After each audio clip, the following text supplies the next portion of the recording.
Hello. This video is just for a little bit of guidance when you're working on academic work with our students who don't necessarily communicate verbally and don't have any sort of high-tech or standard AAC system. So these are students who are communicating using verbalizations, vocalizations, eye gaze, any gestures or movement, any of those extra type of things that our students are using to communicate using their bodies or using their voices that aren't necessarily explicit. This is how I just wanted to do this video to talk about how we interpret those responses at school, and that might help you guys. Obviously, you know your students better than anybody, and you know how they communicate for purposes at home.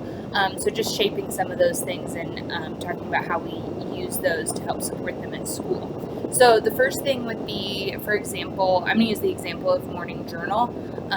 If you are providing two options to your student, one of the things that we always do, you present the options. So let's say that we're talking about what group a strawberry goes in. So if our journal is strawberry, you would say, okay, we're going to talk about group.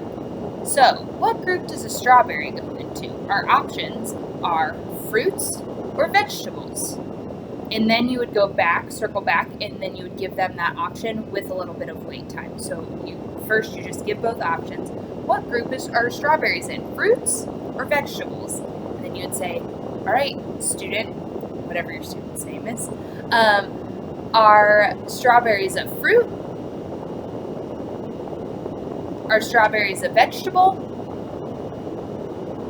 And if the student looks at one of your hands, if they nod their body towards one of your hands, if you give that option of fruit and they go, oh, or whatever voice they make, we always at school accept those as intentional. So whatever your student says, you say, oh, yes, a strawberry is a fruit. Good job. We picked the group.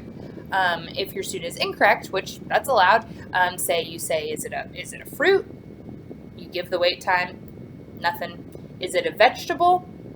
And they go, oh, well, no, it's not a vegetable. A strawberry is a fruit. So just reiterating acknowledging what your student has said or what your student has indicated using their bodies or using some form of nonverbal communication, and just glossing over that with the words that you're using. So explaining what you're interpreting your student as saying in academic settings. Another option is to assign their hands to things. So you can if you grab a right hand, you say, is it a fruit or is it a vegetable? As you grab their left hand, you can differentiate that way. Sometimes that helps with more of a tactile thing.